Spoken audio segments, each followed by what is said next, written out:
Hello, today we will guide you through how to clear out old vendor bills already paid in QuickBooks Online. Start by signing into QuickBooks Online and landing on your main dashboard. From here, take a moment to familiarize yourself with the left side navigation. Hover your mouse over all apps so the menu fully expands and you can easily move to the area you need. Next, head to the Sales or Get Paid section. In some layouts, this area is called Sales and Get Paid.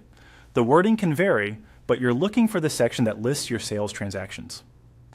Open the Sales Transactions view to see a full list of activity. Now locate the old transaction you want to clear out. In this example, we're focusing on an outdated or duplicate item that no longer belongs in your books, like a vendor bill that shows as outstanding even though it's already been taken care of. Take a moment to verify you're on the correct transaction by checking the date, the vendor or customer name, and the amount. It's always a good idea to be certain before you void anything, especially if reporting periods are already closed. On the far right of that transaction, click the small drop-down arrow to reveal your options. Choose Void. QuickBooks will prompt you with a confirmation so you understand what's about to happen. Voiding will keep a record of the transaction but reduce its amount to zero, preserving your audit trail while removing its impact from balances and aging reports. This is generally preferable to deleting because it maintains history. When you're ready, click Void again to confirm.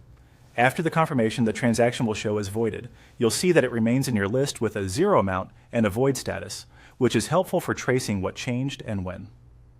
If you use reports like accounts payable aging or open bills, you should notice that this old amount no longer skews your totals. If your company has locked accounting periods or you're working close to a tax filing, consider checking with your accountant before voiding something that falls in a closed month. Although we're demonstrating this flow from the sales area, the same approach applies to vendor-related entries you might access from other parts of the product. Open the transaction list, find the incorrect or duplicate item, use the drop-down on the right, and select Void. Then confirm. That's all there is to clearing out old entries that were already paid while keeping your books clean and your history intact.